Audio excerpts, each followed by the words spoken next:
नमस्कार दोस्तों, कैसे हैं आप। उम्मीद करता हूं कि आप सब अच्छे होंगे। चलिए, तो नवसंकल्प शिक्षण संस्थान जशपुर द्वारा किया जा रहा है यह सुनहरा पहल, ठीक है, जिसमें आपको एसीएफ के ऑनलाइन वीडियो लेक्चर्स मिल रहे हैं। ठीक है, तो आपका मैं मनीष ज्ञान यूट्यूब चैनल में स्वागत करता हूं।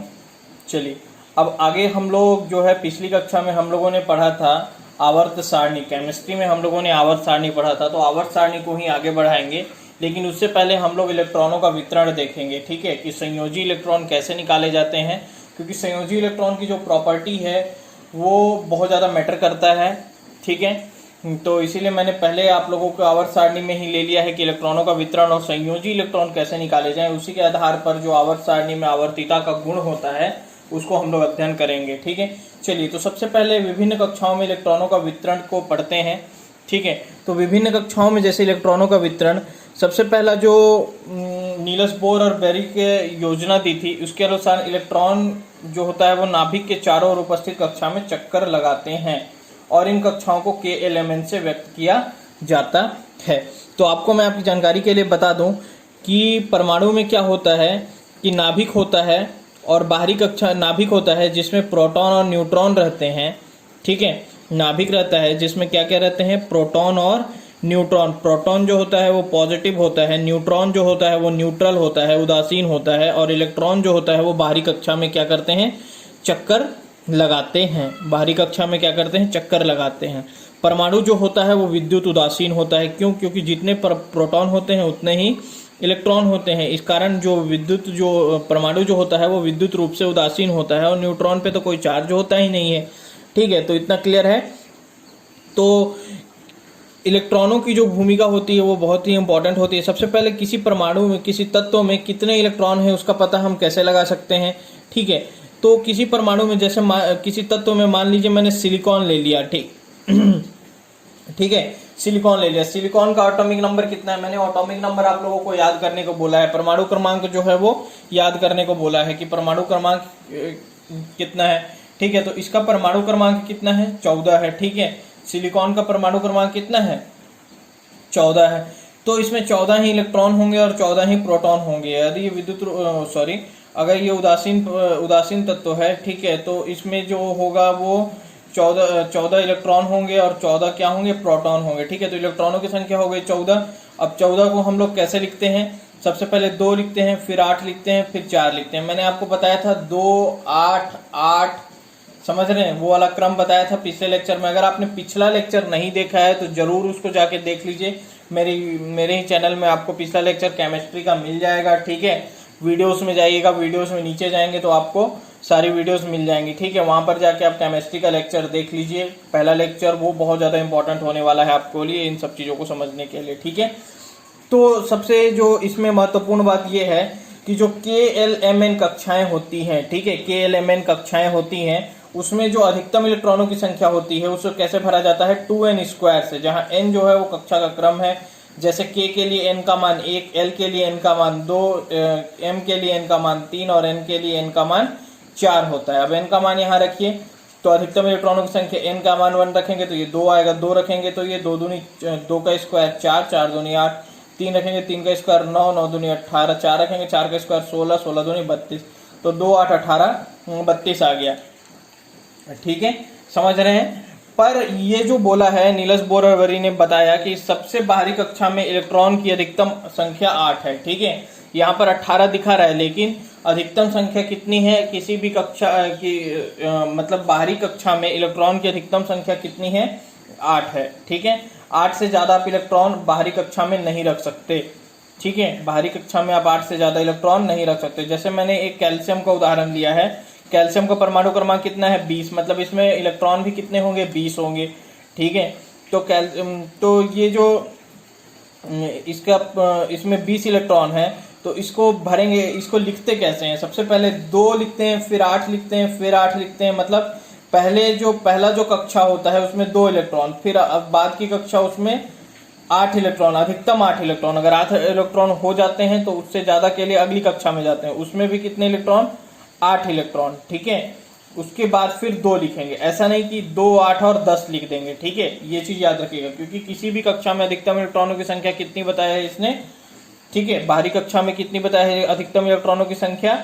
अधिकतम इलेक्ट्रॉनों की संख्या 8 बताई है। ठीक है, तो यहाँ पर अगर आप 10 कर देंगे तो बाहरी कक्षा में कितने इलेक्ट्रॉन हो जाएंगे? 10 इलेक्ट्रॉन, जो कि नील्स बोर और बरी के अनुसार ये सही नहीं होगा। ठीक है, तो इसलिए आप क्या करेंगे, सबसे पहले 2, उसके बाद 8 लिखेंगे, फिर 8 लिखेंगे और 2 लिखेंगे। ठीक है, तो इस टाइप से आप ट्राई कीजिएगा, जितने भी परमाणु, जितने भी तत्व हैं, उनका जो आपका ये जो विन्यास है वो लिखने की कोशिश कीजिएगा। अच्छा, मैं विन्यास के बारे में आपको और बताना चाहूँगा। अभी ये तो एक सिंपल तरीका है, ठीक है, लेकिन जब हम थोड़ा सा हायर लेवल पर जाते हैं तो इसको एसपीडीएफ के द्वारा लिखा जाता है। ठीक है, वो कैसे लिखेंगे तो चलिए उसको भी देखेंगे। ठीक है, तो सिलिकॉन का 14 है तो 2, 8 और 4 लिख दिया। बाहरी कक्षा में कितने इलेक्ट्रॉन है? 4, मतलब इसकी संयोजकता कितनी है? 4। इसके बाहरी कक्षा में 2 इलेक्ट्रॉन थे, मतलब इसकी संयोजकता कितनी थी? 2। इसके बाहरी कक्षा में 7 इलेक्ट्रॉन है, मतलब इसकी संयोजकता कितनी है? 7 नहीं, 1 संयोजकता होगी, क्योंकि बाहरी कक्षा को भरने के लिए इसकी संयोजकता कितनी होनी चाहिए? 1। तो इसकी संयोजकता कितनी होगी? 1। ऑक्सीजन की संयोजकता कितनी होगी? 2, क्योंकि बाहरी कक्षा में भरने के लिए, बाहरी कक्षा को 8 करने के लिए क्या होता है, क्या करना पड़ेगा? 2 इलेक्ट्रॉन इसको देना पड़ेगा। ठीक है, तो 8, इसकी संयोजकता कितनी होगी? 2। ठीक है, तो 2, 1, 4, 2। ठीक है, तो अच्छा एक चीज बताइए कि संयोजकता कैसे देखते हैं? संयोजकता देखने के लिए क्या करते हैं, सबसे पहले तो इस पैटर्न में लिखते हैं इसको। ठीक है, उसके बाद अगर मैं बात करूं कि संयोजकता कैसे देखेंगे, जैसे ये 6 हो गया तो इसकी संयोजकता 2 क्यों है? ये 2 वाले की भी संयोजकता 2 है, इसकी भी संयोजकता 2 है। तो देखिए, जो बाहरी कक्षा होता है ना, उसको पूर्ण करना होता है। ठीक है, तो कोई भी जो तत्व है या कोई भी परमाणु है, वो क्या करेगा? अपना स्थायित्व प्राप्त करने की कोशिश करेगा। ठीक है, स्थायित्व बहुत इंपॉर्टेंट चीज है। स्थायित्व, और स्थायी कैसे होता है कोई भी? जब उसका बाहरी कक्षा पूर्ण हो। ठीक है, स्थायी कैसे होता है?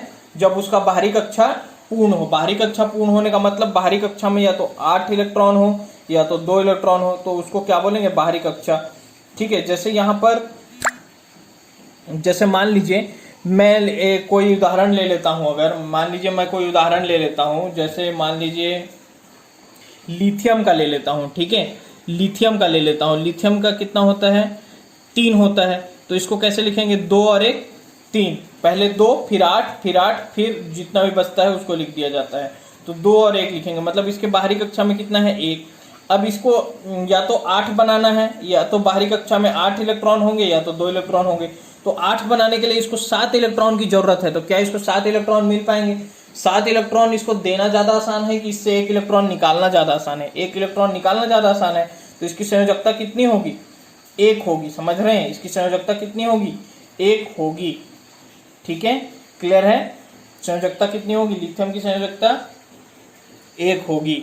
ये चीजें क्लियर है आपको? ठीक है, और वैसे भी मैंने संयोजकता के लिए आपको एक चीज बता दिया था। संयोजकता के लिए जो है वो मैंने एक चीज बता दिया था, है ली, ना, की, रब, से, फरियाद। ये जितने भी हैं इनकी संयोजकता कितनी है? 1 है। ठीक है, ये जितने भी तत्व हैं इनकी संयोजकता कितनी है? 1 है। ठीक है, तो ये याद रखिएगा कि वर्ग 1 जो है उसकी संयोजकता कितनी होती है? 1 होती है। उसी प्रकार वर्ग 2 बेटा मांगे कार स्कूटर, उसकी संयोजकता कितनी होगी? 2 होगी। उसकी संयोजकता कितनी होगी?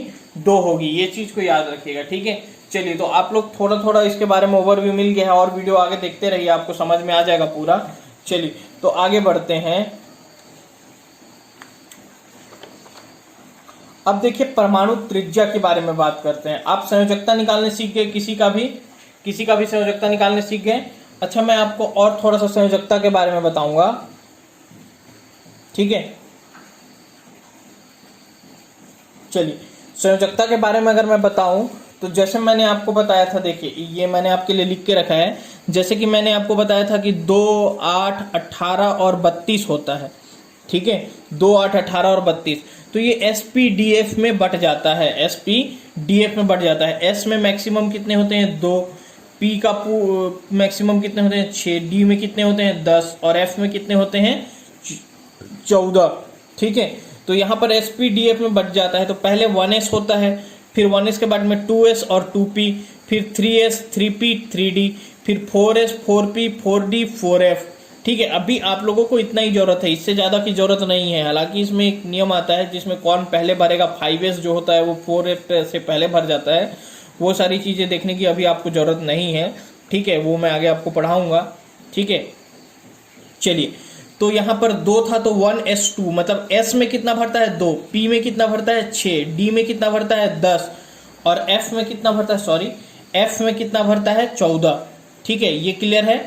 थोड़ा सा लाइट का दिक्कत है अभी, ठीक है, बारिश का मौसम है, लाइट भी गोल है, ठीक है, और प्रॉपर उजाला हो नहीं पा रहा है, ठीक है, इसलिए थोड़ा सा जो लाइटनिंग है वो थोड़ा सा कम आएगा इसमें, ठीक है, पर आप पढ़ने की कोशिश कीजिएगा, आपको समझ में आ जाएगा, ठीक है। तो यहाँ पर 2 हो गया, उसके बाद 8 होता है ना, तो 2s2 और 2p 6, ठीक है, 2s2 और 2p 6, फिर 18 होता है तो 3s2 और 3p 6, फिर 18 में और कितना बचा, 6 और 2 8 हो गया, 10 बचा तो 3d 10, फिर 4s2 4p 6 4d 10 और 4f 14, ठीक है। तो अगर किसी का भी आपको निकालना है, जैसे मान लीजिए मेरे को कार्बन का निकालना है, कार्बन का कितना होता है 6 होता है, ठीक है, तो 6 होता है तो पहले 1s को भरूंगा, देखिए यहां पर से पहले 1s को भरूंगा, 1s2, उसके बाद 2s2, उसके बाद 2p2, ठीक है। मान लीजिए मेरे को फ्लोरीन का निकालना है, फ्लोरीन का कितना होता है 9 होता है, ठीक है, तो फ्लोरीन का 9 होता है, तो 1s2 2s2 s में कितना मैक्सिमम भर सकते हैं 2 भर सकते हैं, और p में कितना भर सकते हैं मैक्सिमम 6, पर 6 अभी भर नहीं पाएंगे, क्यों, क्योंकि इसका 9 ही होता है, तो 4 इलेक्ट्रॉन यहाँ आ गए तो 5 ही इलेक्ट्रॉन बचे हैं, तो 5 ही इलेक्ट्रॉन यहाँ पर दे पाएंगे ना, यहाँ पर कितने इलेक्ट्रॉन दे पाएंगे 5 ही इलेक्ट्रॉन दे पाएंगे, इसलिए 5, तो इसकी संयोजकता कितनी होगी बताइए। तो जो आपका जो बाहरी कक्षा उसमें 7 इलेक्ट्रॉन है, ठीक है, उसमें क्या है 7 इलेक्ट्रॉन है, ठीक है, तो इसकी संयोजकता 7 इलेक्ट्रॉन निकालना ज्यादा आसान है या 1 इलेक्ट्रॉन देना, उसको पूर्ण करने के लिए 8 करना पड़ेगा ना, आपको पता है कि पूर्ण करने के लिए कितना करना पड़ेगा, उसको 8 करना पड़ेगा, इसलिए 1 इलेक्ट्रॉन दे देते हैं इसको, तो इसकी जो बाहरी कक्षा है वो पूर्ण हो जाएगी और ये स्थायित्व को प्राप्त कर लेगा, ठीक है, तो स्थायित्व को प्राप्त कर लेगा, इसलिए इसको कितना इलेक्ट्रॉन देना पड़ेगा 1 इलेक्ट्रॉन देना पड़ेगा, तो आपने 1 इलेक्ट्रॉन इसको दिया, तो इसकी संयोजकता कितनी है 1 है, ऐसा नहीं कि 7 संयोजकता आप बोल देंगे, ठीक है, संयोजकता जो होती है वो 4 से ज्यादा आपको नहीं बोलना है, ठीक है, समझ रहे हैं। चलिए, तो मैं कुछ बातों का और डिस्कशन करूंगा, ठीक है, जैसे कि स्थायित्व क्या होता है, अभी मैंने आपको बताया है, कुछ लोग समझ पा रहे होंगे पर कुछ लोग नहीं समझ पा रहे होंगे, पर समझने की कोशिश कीजिए, अगर आप नहीं समझेंगे ये सारी चीजें, ये स्थायित्व और ये संयोजी इलेक्ट्रॉन, ये सब समझना बहुत जरूरी है केमिस्ट्री में, तभी आपसे पूरा केमिस्ट्री का जो फंडा है ना वो क्लियर हो पाएगा, ठीक है। तो देखिए स्थायित्व क्या होता है, स्थायित्व सबसे पहले संयोजी इलेक्ट्रॉन समझिए, संयोजी इलेक्ट्रॉन मतलब बाह्य कक्षा में उपस्थित इलेक्ट्रॉन। अब कक्षा क्या होता है, कक्षा क्या होता है, कक्षा जो होता है वो आपका KLMN 4 कक्षाएं होती हैं, ठीक है, KLM और N, ठीक है, पहली कक्षा, दूसरी कक्षा, तीसरी कक्षा, चौथी कक्षा, पहले में 2, फिर 8, फिर 18, फिर 32, पर किसी भी कक्षा में मैक्सिमम कितना भर सकते हैं तो 8 भर सकते हैं, ठीक है। तो जो कक्षा रहेगा उसमें जो बाहरी इलेक्ट्रॉन रहेंगे वही संयोजी इलेक्ट्रॉन कहलाते हैं, ठीक है, और उसको फिर SPDF के माध्यम से भी भरा जाता है, ठीक है। तो SPDF के माध्यम से जब भरेंगे तो पहले में 1s आता है, उसके बाद 2s आता है, उसके बाद में 2p आता है, उसके बाद में 3s 3p 3d, ठीक है, 4s 4p 4d 4f, ठीक है। और अगर आपके पास मान लीजिए 20 इलेक्ट्रॉन है, ठीक है, 20 इलेक्ट्रॉन है, तो पहले 2 दे देंगे s को, फिर 2s को 2 दे देंगे, फिर 2p को 6 दे देंगे, ठीक है, तो उसका मैक्सिमम देते जाइए और जो बचता है उसको लास्ट में लिख दीजिए, तो वो आपके संयोजी इलेक्ट्रॉन हो जाएंगे। अब स्थायित्व तो क्या होता है, स्थायित्व तो ये होता है कि अगर जो अंतिम कक्षा है, जैसे अंतिम कक्षा है, मान लीजिए कि मैंने अभी बताया ना आपको, जैसे कि कार्बन हो गया, फ्लोरीन ले लेते हैं, फ्लोरीन हो गया, फ्लोरीन में 1s2 2s2 और 2p 7, तो लास्ट में 7 है, तो इसको अगर 1 दे दूंगा तो 8 हो जाएगा, तो यही स्थायित्व कहलाता है कि 7 से उसको 8 बनाना, वही स्थायित्व है उसका, ठीक है, कि उसका जो विन्यास है वो अगर पूर्ण पूरित हो जाए, ठीक है, पूर्ण हो जाए तो उसको स्थायी कहेंगे, ठीक है। एक होता है अर्धपूरित विन्यास, एक होता है पूर्ण पूरित विन्यास, तो पूर्ण पूरित विन्यास ज्यादा स्थायी होता है, अर्धपूरित विन्यास भी अन्य विन्यासों की तुलना में ज्यादा स्थायी होता है। अर्धपूरित विन्यास का मतलब क्या होता है, जैसे P का 6 है, ठीक है, तो अगर P में 3 इलेक्ट्रॉन होंगे तो वो ज्यादा स्थायी होगा एज कम्पेयर टू P में 2 इलेक्ट्रॉन के, एज कम्पेयर टू P में 4 इलेक्ट्रॉन के, ठीक है। ये सारी चीजें धीरे धीरे समझ में आएंगी, अगर आपको नहीं अभी ये सारी चीज़ों के बारे में ज़्यादा पता है, तो बस वीडियो को देखते जाइए, आपको पूरी चीज़ें धीरे धीरे समझ में आ जाएगी। चलिए तो आगे बढ़ते हैं परमाणु त्रिज्या की ओर। अब परमाणु त्रिज्या क्या होता है, आपको पता है कि एक अगर मैं आपको फुटबॉल दे दूं और उसकी त्रिज्या निकालने बोलूं तो आप निकाल लेंगे आराम से, ठीक है। तो वही होता है त्रिज्या, जो आप लोगों ने वृत्त में पढ़ा है ना त्रिज्या, वही परमाणु की भी त्रिज्या वैसे ही होती है। तो देखिए नाभिक से बाह्यतम इलेक्ट्रॉन के बीच की दूरी को क्या बोलते हैं, परमाणु त्रिज्या बोलते हैं। नाभिक से बाह्यतम इलेक्ट्रॉन के बीच की दूरी को क्या बोलते हैं, परमाणु त्रिज्या बोलते हैं, ठीक है। नाभिक से बाह्यतम इलेक्ट्रॉन के बीच की दूरी को क्या बोलते हैं, परमाणु त्रिज्या, ठीक है। अब एक बात बताइए, अब देखिए ये बहुत ज्यादा इंपॉर्टेंट क्वेश्चन है ना, आपको आप अगर मान लीजिए 50-60 क्वेश्चन भी लगा लिया और आपको इसका फंडा क्लियर नहीं है तो आप नहीं बता पाएंगे कि किसकी परमाणु त्रिज्या ज्यादा होगी, किसकी परमाणु त्रिज्या कम होगी। लेकिन अगर आप कंसेप्ट को समझ लेते हैं तो आसानी से आप बता सकेंगे कि किसकी परमाणु त्रिज्या ज्यादा होगी, किसकी परमाणु त्रिज्या कम होगी। और ये जो है वो पीएससी का फेवरेट टॉपिक है, अगर इससे क्वेश्चन पूछना होगा तो वो परमाणु त्रिज्या से पूछेगा, ठीक है। तो इसको अच्छे से पढ़िए, ठीक है। चलिए तो मैं आपको एक्सप्लेन करना चालू करता हूँ, ठीक है।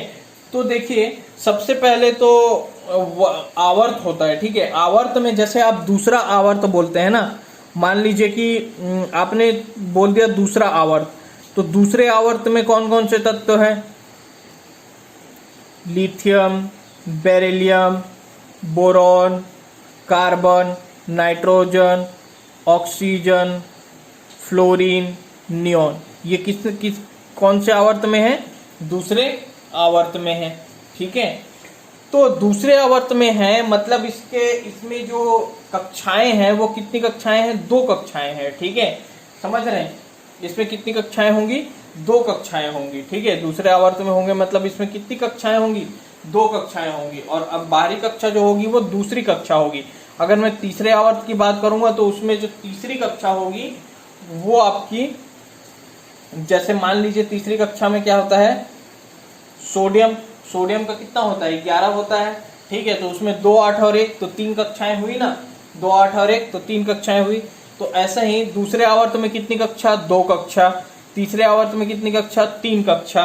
तो अच्छा एक बात बताइए, जैसे दूसरा आवर्त और तीसरा आवर्त में ले लेता हूं,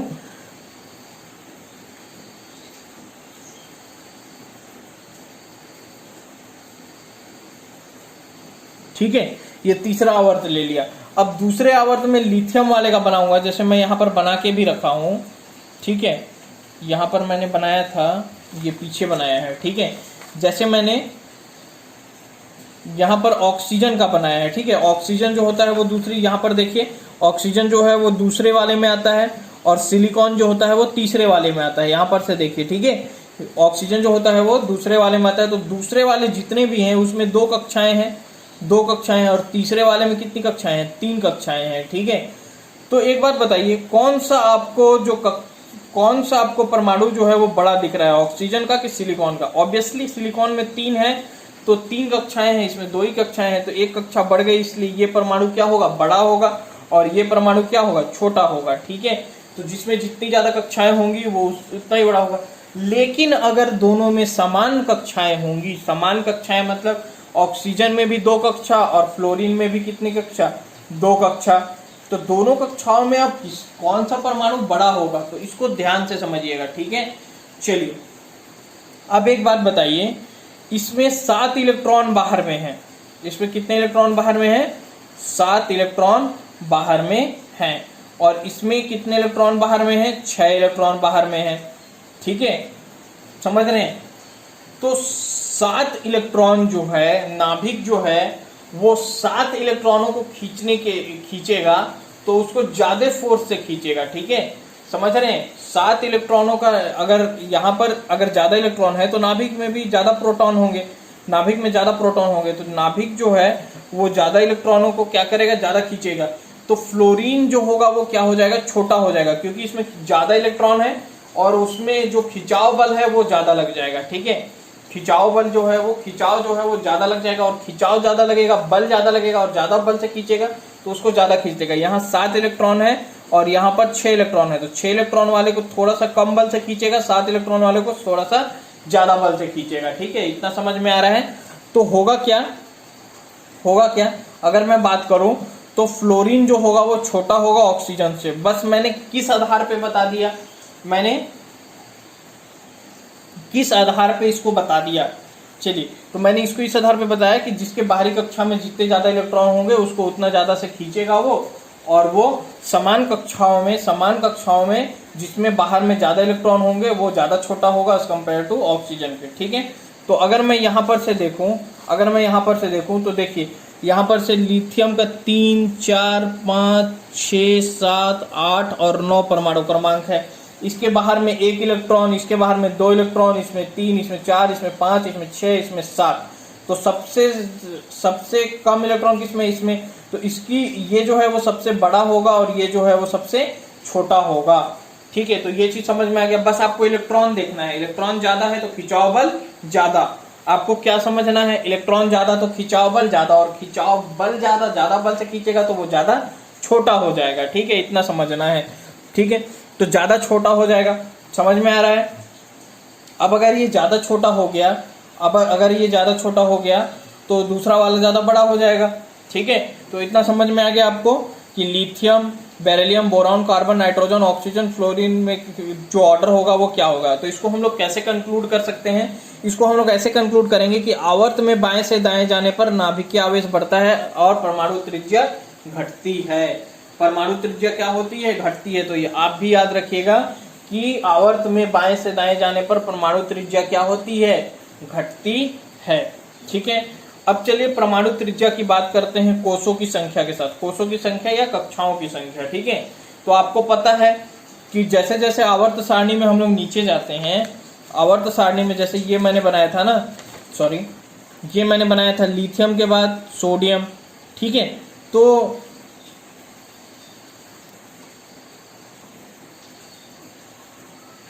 लिथियम के बाद सोडियम। तो जैसे मैंने बनाया था तो लिथियम के बाद सोडियम में 3 होंगे कक्षाएं, इसमें 2 कक्षाएं होंगी, तो 3 कक्षा वाला ज्यादा बड़ा होगा। तो इसको हम लोग कंक्लूड कैसे कर सकते हैं कि वर्ग में ऊपर से नीचे जाने पर जैसे जैसे कोषों की संख्या बढ़ती है परमाणु आकार बढ़ता है, परमाणु त्रिज्या बढ़ती है। अब परमाणु त्रिज्या बढ़ेगी तो आकार बढ़ेगा, आकार बढ़ेगा तो त्रिज्या बढ़ेगी। ठीक है, चलिए अब समझने की कोशिश कीजिए। अब अगर आपको दे देता है, पूछता है कि बताइए मैग्नीज का परमाणु त्रिज्या ज्यादा होगा कि मैग्नीज +2 का परमाणु त्रिज्या ज्यादा होगा।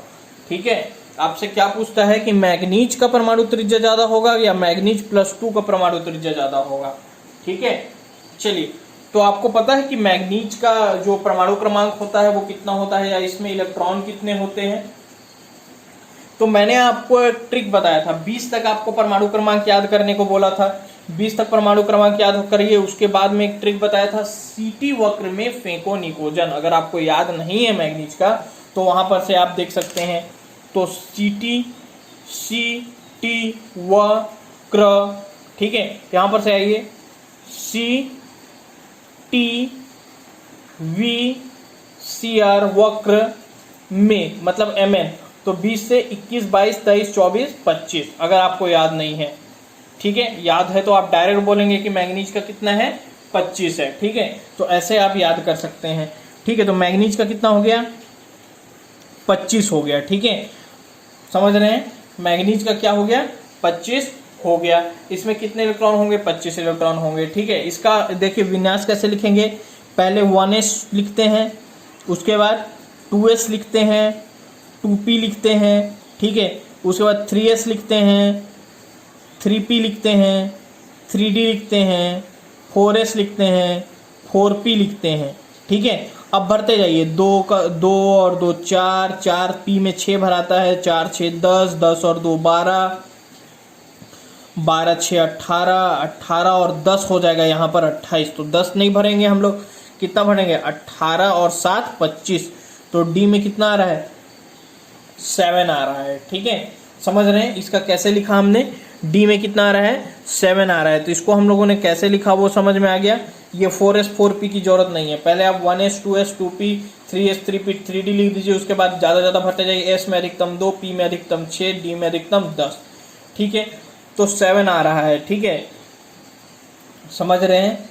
ठीक है, चलिए, तो अब देखिए मैग्नीज +2 का मतलब क्या होता है कि उसमें से 2 इलेक्ट्रॉन निकाल दिए गए हैं। +2 का मतलब क्या होता है, उसमें से 2 इलेक्ट्रॉन निकाल दिए गए हैं।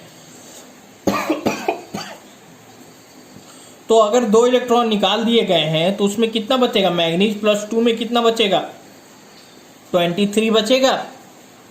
समझ रहे हैं, मैग्नीज +2 में कितने इलेक्ट्रॉन बचेंगे, 23 इलेक्ट्रॉन बचेंगे।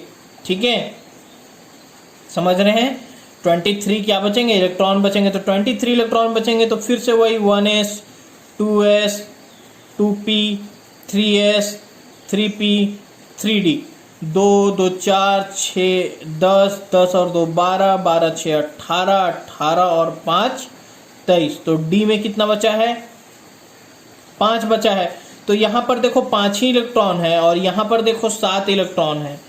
5 इलेक्ट्रॉन है और यहाँ पर कितने इलेक्ट्रॉन है, 7 इलेक्ट्रॉन है। तो जिसमें ज़्यादा इलेक्ट्रॉन होते हैं वो ज़्यादा क्या होता है बताइए। देखिए इसमें 5 इलेक्ट्रॉन है ना, और इसमें कितने इलेक्ट्रॉन है, 7 इलेक्ट्रॉन है। तो धनायन में क्या होता है कि धनायन में अगर मैं बात करता हूं धनायन की, तो एक मिनट,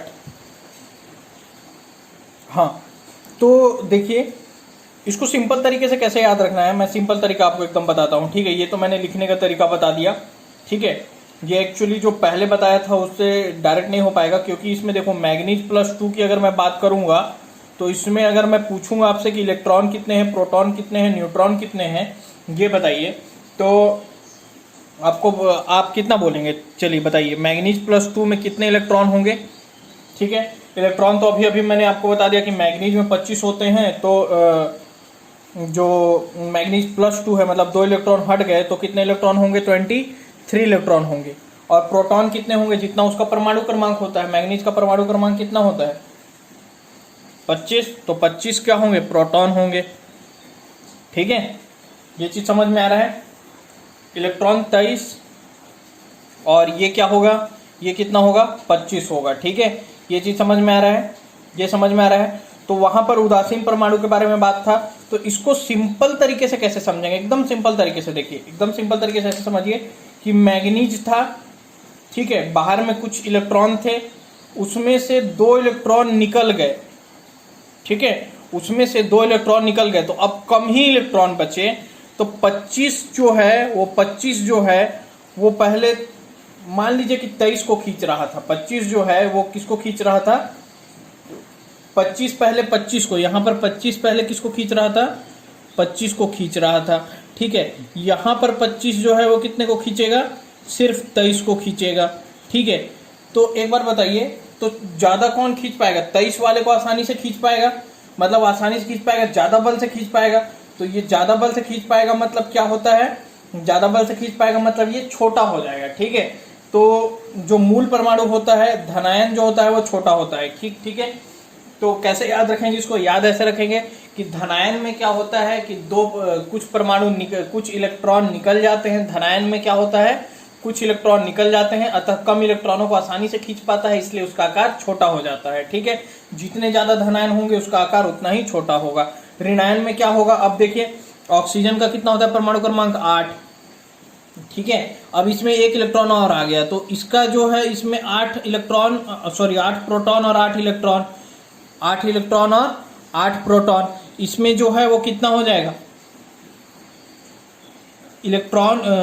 प्रोटॉन तो 8 ही रहेंगे लेकिन इलेक्ट्रॉन 9, इसमें प्रोटॉन तो 8 लेकिन इलेक्ट्रॉन 10। ठीक है, समझ रहे हैं, तो 8 जो है वो 10 को खींचने में दिक्कत होगी, इसलिए क्या है वो बड़ा हो जाएगा। ठीक है, वो उतना खींच नहीं पाएगा, इसलिए उसका आकार बड़ा रहेगा और इसका आकार छोटा रहेगा। ठीक है, तो ऋणायन, तो आप इतना याद रख लीजिए बस कि ऋणायनों का आकार बड़ा होता है, धनायनों का आकार छोटा होता है। बस धनायनों का आकार छोटा और ऋणायनों का आकार बड़ा, क्योंकि देखो ऋणायन में ऐसा समझना कि और इलेक्ट्रॉन जुड़ गए तो और बड़ा हो गया। ठीक है, और इलेक्ट्रॉन जुड़ गए तो और बड़ा हो गया, ऐसा समझना। ठीक है, तो इतना समझ में आ गया। तो मैं आपको कंक्लूड कर देता हूं। सबसे पहले तो अगर न्यूट्रल रहे मतलब उदासीन रहे, मतलब कोई भी प्लस या माइनस नहीं रहे, तो आवर्त सारणी में बाएं से दाएं जाएंगे तो क्या होगा, वो छोटा होगा। ठीक है, छोटा होगा, और ऊपर से नीचे जाएंगे तो बड़ा होगा। और इसमें धनायन का आकार छोटा होता है, ऋणायन का आकार बड़ा होता है। ठीक ठीक है, चलिए आगे की ओर बढ़ते हैं। चलिए देखिए, अब बॉन्ड की बात करते हैं ना। सिंगल बॉन्ड बड़ा रहता है, डबल बॉन्ड छोटा रहता है, ट्रिपल बॉन्ड उससे भी छोटा रहता है। ठीक है, सिंगल बॉन्ड क्या रहता है, बड़ा रहता है, डबल बॉन्ड उससे बड़ा रहता है, ट्रिपल बॉन्ड उससे भी छोटा होता है। डबल बॉन्ड छोटा और ट्रिपल बॉन्ड उससे भी छोटा। अब ज्यादा बॉन्ड बन जाते हैं, ठीक है, तो वो छोटा हो जाता है, इस चीज को याद रखिएगा। ठीक है, अब आयनन विभव के बारे में पढ़ते हैं, आयोनाइजेशन। ठीक है, आयनन विभव के बारे में। तो आयनन विभव होता क्या है, ठीक है, देखिए एक आयनन विभव होता है और एक इलेक्ट्रॉन बंधुता होता है। ठीक है, इलेक्ट्रॉन बंधुता तो याद कैसे रखेंगे, आयनन विभव और इलेक्ट्रॉन बंधुता, और एक विद्युत नेत्रता भी होती है। सबको समझाऊंगा आराम से, बस वीडियो में बने रहिए। तो देखिए आयनन विभव और विद्युत ऋणात्मकता क्या होती है, इसको समझिए। आयनन विभव और इलेक्ट्रॉन बंधुता ये दोनों बिल्कुल एक जैसे हैं। एक में इलेक्ट्रॉन क्या करते हैं, निकालते हैं, और एक में इलेक्ट्रॉन जोड़ते हैं। ठीक है, तो बंधुता मतलब जोड़ना, तो विभव में क्या होगा, निकालना।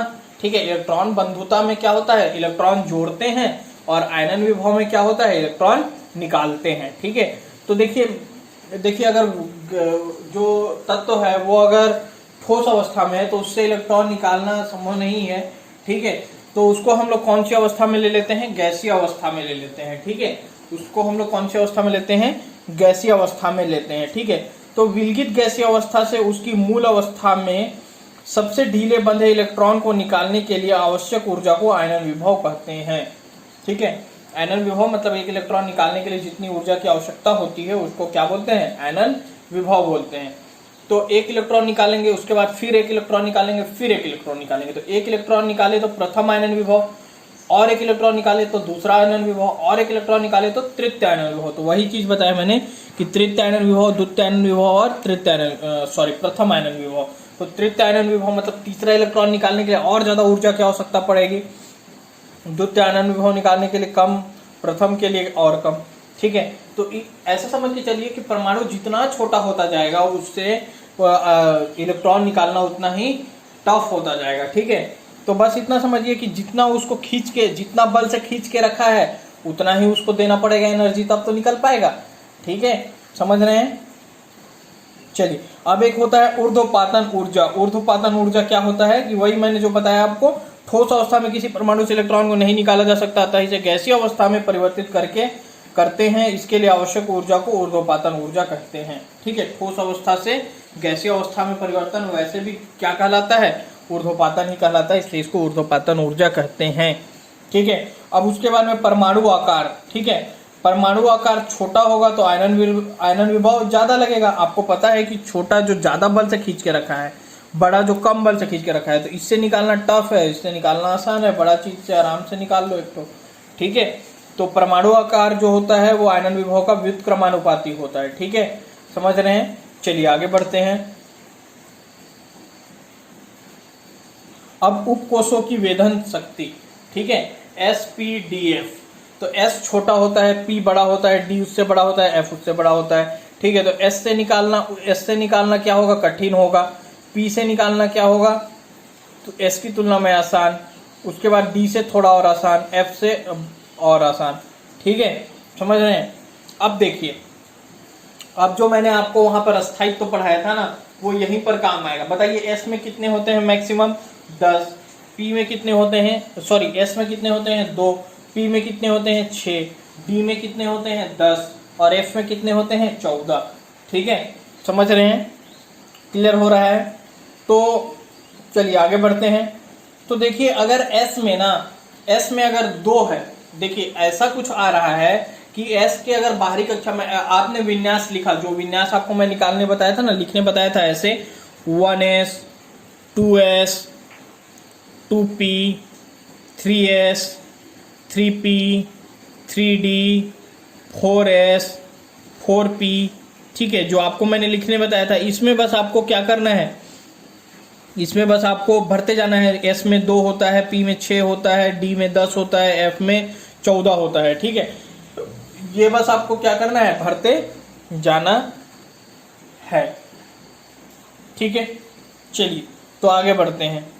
ठीक है, आगे बढ़ते हैं। तो आगे बढ़ने से पहले मैं आपको और बताना चाहूंगा कुछ चीजें। ठीक है, कि स्थायित्व के बारे में थोड़ा सा और बात कर लेते हैं कि अगर एस में 2 होता है तो एस में 2 होता है, पी में कितना होता है 6 होता है, ठीक है, मैक्सिमम 6 होता है। तो पी में अगर 6 रहेगा तो पूर्ण पूरित विन्यास है, पी में अगर 3 रहेगा तो अर्धपूरित विन्यास है, डी में अगर 10 रहेगा तो पूर्ण पूरित विन्यास है, डी में अगर 5 रहेगा तो अर्धपूरित विन्यास है। समझ रहे हैं? तो डी के 5 वाले से निकालना टफ है, डी के 10 वाले से निकालना टफ है, क्योंकि वो पूर्ण पूरित या अर्धपूरित विन्यास में है, ठीक है। लेकिन अगर डी में 6 है और डी में 5 है, ठीक है, तो किससे निकालना ज्यादा आसान होगा? 6 वाले से, ठीक है। तो वहां पर जो ऊर्जा होगी, जो आयनन विभव होगा, वो क्या होगा? कम होगा। आयनन विभव डी के 6 में कम होगा और 5 में ज्यादा होगा, क्योंकि 5 स्थायी है और 6 अस्थायी है, ठीक है। समझ रहे हैं? ठीक, चलिए तो अब देखते हैं। अब देखिए बेरिलियम का प्रथम आयनन विभव और बोरॉन का प्रथम आयनन विभव। प्रथम आयनन विभव का मतलब होता है 1 इलेक्ट्रॉन निकालना। तो इसका बेरिलियम का बताइए कितना है? 4 है। तो 1s2 और 2s2 लिखे, तो ये क्या है? पूर्ण पूरित है कि नहीं है? देखिए 2s2 पूर्ण पूरित है, तो यहां से निकालना टफ है, यहां से निकालना आसान है। तो किसका विभव ज्यादा होगा? इसका विभव ज्यादा होगा। अब द्वितीय विभव की बात करते हैं। द्वितीय में निकालने के लिए एक निकल गया है, तो एक निकल गया है, तो 1s2 और 2s1 बचा, यहाँ 1s2 और 2s2 बचा। तो द्वितीय आयनन विभव की बात करूंगा तो इसका आयनन विभव क्या हो जाएगा? ज्यादा हो जाएगा। क्यों? क्योंकि अब ये पूर्ण पूरित हो गया है और ये कम है, अस्थायी है, ठीक है। तो इसका विभव ज्यादा हो जाएगा। तो ये चीज समझ में आया आपको? होप कि समझ में आया। नहीं समझ में आया मेरे से पूछिए, पर्सनली व्हाट्सएप कीजिए, ठीक है। और आप लोग कमेंट किया करो यार, कैसा लगता है वीडियो लेक्चर, बताया करो, ठीक है। वीडियो देखते हो, कमेंट तो किया करो कम से कम, ठीक है। चलिए, और इलेक्ट्रॉन को भरने का क्रम बता दिया, अर्धपूरित और पूर्ण पूरित कक्षाओं का विन्यास बता दिया। चलिए अब CnOF में देखते हैं कि किसका आयनन विभव ज्यादा होगा, किसका आयनन विभव कम होगा। बस लिखते जाइए C का 6। इसीलिए मैंने आपको जब पहली कक्षा बताई थी, पहली कक्षा में बताया था कि आपको परमाणु क्रमांक याद करना मस्ट है, बिना परमाणु क्रमांक के कुछ नहीं होने वाला केमिस्ट्री में। तो परमाणु क्रमांक आप लोगों ने याद कर लिया है। तो चलिए अब देखते हैं कि C जो होता है, जैसे जो C है उसका कितना है? 6 है, तो 1s2 2s2 2p2। अब देखिए P में 3 रहता तो स्थायी होता, तो इससे निकालना आसान है, ठीक है। इसमें 3 है, इससे निकालना क्या है? टफ है, ठीक है। ये 4 है, तो इससे निकालना भी आसान है, इससे निकालना भी आसान है। तो देखिए N और O में किसका ज्यादा हो रहा है? N और O में किसका ज्यादा हो रहा है? N का, ठीक है। N और O में किसका ज्यादा हो रहा है?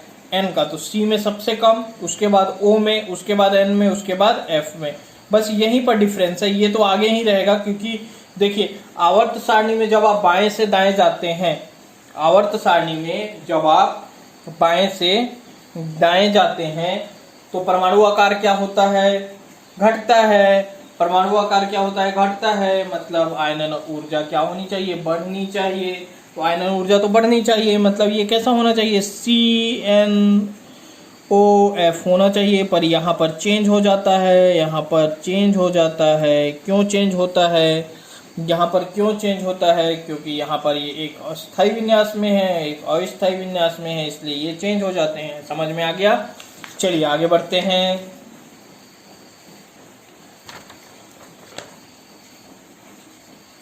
चलिए तो अब हम लोग लेते हैं सोडियम, मैग्नीशियम, एल्यूमिनियम। ये मैं एक्सप्लेन नहीं करूंगा, आप लोग खुद समझिएगा, ठीक है। ये मैं अच्छा नोट्स आप लोगों को व्हाट्सएप ग्रुप में मिल जाएंगे। व्हाट्सएप ग्रुप में नहीं जुड़े हुए हैं तो मेरा ये नंबर है, यहाँ पे पर्सनली मेरे को व्हाट्सएप कर लीजिए आप, ठीक है। कि सर मेरे को व्हाट्सएप ग्रुप में जोड़ दीजिए, व्हाट्सएप में हाय लिखिए, कॉल मत कीजिएगा, ठीक है। चलिए आवर्त सारणी में बाएं से दाएं जाने पर आयनन विभव बढ़ता है, वर्ग में ऊपर से नीचे आयनन विभव घटता है। इतना क्लियर हो गया। अब इलेक्ट्रॉन बंधुता बता दिया था, इलेक्ट्रॉन जुड़ने पर, ठीक है। तो इलेक्ट्रॉन बंधुता नेक्स्ट लेक्चर में पढ़ेंगे। आज 40 मिनट का वीडियो हो गया है। अच्छा ये जो 40 मिनट का वीडियो है ये 1.5 घंटे के वीडियो के बराबर है, क्योंकि सारी चीजें मैंने पहले से आप लोगों के लिए लिख के रखा है, सारा मटेरियल पहले से साथ के साथ लिखता जाता, साथ के साथ पढ़ाता जाता, तो आपको और ज्यादा टाइम लग जाता, ठीक है। अभी आपको नोट्स भी दे दे रहा हूं मैं, तो ऐसा मत समझिए कि ये मटेरियल कम है। इतना अगर आप पढ़ते जाते हैं ना तो बहुत सफिशिएंट है। इसी को एक एक चीज को अच्छे से पढ़िए, नहीं समझ में आया आप पूछिए और कमेंट जरूर किया कीजिए वीडियो में, ठीक है। चलिए चलिए तो नेक्स्ट लेक्चर में मिलते हैं, ठीक है। नौ संकल्प के साथ जुड़े रहिए, मेरे साथ जुड़े रहिए। चलिए।